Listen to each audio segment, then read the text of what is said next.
Did you know a grandmother once murdered her own grandchildren to steal a throne?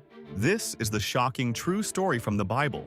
When King Ahaziah died, his mother Queen Athaliah saw her chance. She wanted to rule the kingdom of Judah herself, but there was one problem. The royal children could claim the throne. So Athaliah did the unthinkable. She ordered the execution of every single member of the royal family, her own grandchildren, innocent babies, and children, all killed in cold blood just so she could have power. But one baby survived. Little Joash was secretly rescued by his brave aunt Jehosheba. She hid him in the temple where priests raised him in secret for 6 long years. While this murderous grandmother ruled with an iron fist, the rightful heir was growing up hidden right under her nose. Then came the moment of truth. When Joash turned 7, the priests revealed him to the people and crowned him king. Athaliah was executed for her crimes.